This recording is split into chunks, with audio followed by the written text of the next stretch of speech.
दरवर्षी दिवाळीनिमित्त महापालिका कर्मचाऱ्यांना बोनस किती जाहीर होणार याची चर्चा होत असते, बातम्या सुद्धा होत असतात. त्यानुसार यंदा दिवाळीनिमित्त महापालिका कर्मचारी अधिकारी यांना दिवाळी बोनस म्हणजे सानुग्रह अनुदान जाहीर करण्यात आलेलं आहे. तर कोणत्या महापालिकेकडून किती बोनस जाहीर करण्यात आलेला आहे याची सविस्तर माहिती आपण ग्राफिक्सच्या माध्यमातून जाणून घेऊया.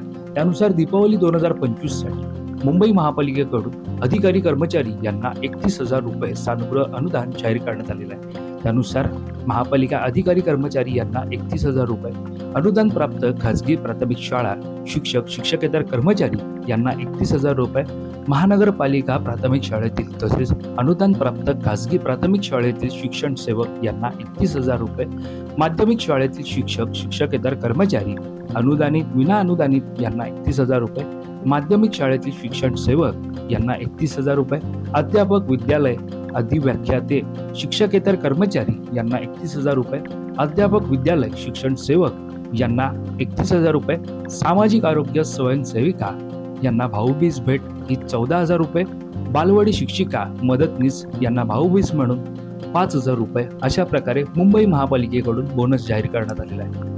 यानंतर नाशिक महानगरपालिकेकडून कशा प्रकारे बोनस जाहीर देण्यात आलेला आहे याची माहिती जाणून घेऊया. नाशिक महानगरपालिकेकडून अधिकारी व कर्मचारी यांच्या कार्याचा गौरव करत दीपावली सणाच्या पार्श्वभूमीवरती 2025-26 या आर्थिक वर्षाकरिता सानुग्रह अनुदान मंजूर करण्यात आलेलं आहे. 7व्या वेतन आयोगाच्या लेवल S17 व त्यापेक्षा कमी वेतन स्तरात वेतन घेणारे महानगरपालिका अधिकारी कर्मचारी तसेच अंगणवाडी सेविका मदतनीस रोजंदारी मानधनावरील कर्मचारी सफाई कर्मचारी बूस्टर पंपिंग कर्मचारी आणि शिक्षण विभागातील कर्मचारी यांना 23,500 रुपये इतके सानुग्रह अनुदान देण्यात येणार आहे. शासनाकडून दिल्या जाणाऱ्या अनुदानातून मानधन वेतन घेणारे 6 महिन्यांपेक्षा जास्त कालावधी महानगरपालिकेमध्ये कार्यरत असलेले कर्मचारी यांना 14,100 रुपये इतके सानुग्रह अनुदान देण्यात येणार आहे.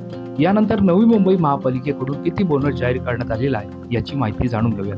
नवी मुंबई महानगरपालिकेकडून अधिकारी कर्मचारी प्राथमिक व माध्यमिक शिक्षक यांना 34,500 इतके सानुग्रह अनुदान दिले जाणार आहे. मागील वर्षापेक्षा 1,500 रुपये यंदा बोनसमध्ये वाढ करण्यात आली आहे. टोक मानधनावर कमी वेतनावरील तात्पुरत्या स्वरूपात करार पद्धतीवरील वेतन श्रेणीमध्ये कार्यरत असणारे अधिकारी कर्मचारी रोजंदारीवरील आरोग्य सेवक मानधनावरील बालवाडी शिक्षक व मदतनीस यांना 28,500 इतकी सानुग्रह अनुदान रक्कम प्रदान केली जाणार आहे. सर्व शिक्षा अभियान व राष्ट्रीय आरोग्य अभियानांतर्गत शासनाने कंत्राटी तत्वावर नेमलेले व शासनाकडून मानधन प्राप्त होणाऱ्या कंत्राटी कर्मचाऱ्यांनाही करार पद्धतीवरील कर्मचाऱ्यांप्रमाणेच 28,500 व आरोग्य विभागातील आशा वर्कर्स यांना 18,500 इतकं सानुग्रह अनुदान देण्यात येणार आहे. यंदा आरोग्य विभागातील कोविड नॉन कोविड अंतर्गत कार्यरत अधिकारी कर्मचारी तसेच शिक्षण विभागातील गटाळी तासिका प्राथमिक व माध्यमिक शिक्षक कर्मचारी आणि अंशकालीन निदेशक यांनाही 18,500 रुपये इतका बोनस जाहीर करण्यात आलेला आहे. यानंतर कल्याण डोंबिवली महानगरपालिकेकडून किती बोनस जाहीर करण्यात आलेला आहे याची माहिती जाणून घेऊयात. कल्याण डोंबिवली महानगरपालिकेकडून यंदा दिवाळी बोनस म्हणून कर्मचाऱ्यांना 20,000 रुपये बोनस जाहीर करण्यात आला आहे. KDMCचा बंद केलेला आशा वर्करचा बोनस पुन्हा सुरू झालाय. या 450 आरोग्य सेविकांना दिवाळीपूर्वी प्रत्येकी 5,000 बोनस जाहीर झालाय. यानंतर वसई विरार पालिका कर्मचाऱ्यांना किती बोनस जाहीर झालाय त्याची माहिती जाणून घेऊया.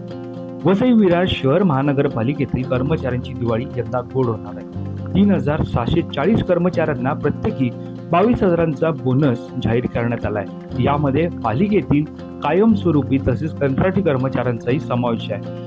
गेल्या वर्षीच्या तुलनेत 2,000ची वाढ यंदा बोनसमध्ये करण्यात आली. तुम्हाला ही माहिती कशी वाटली? महापालिकेच्या बोनस संदर्भातील नेहमी होणारी चर्चा, यंदा ही संपूर्ण माहिती तुम्ही जर पाहिली असेल तर नक्की कमेंट करून कळवा.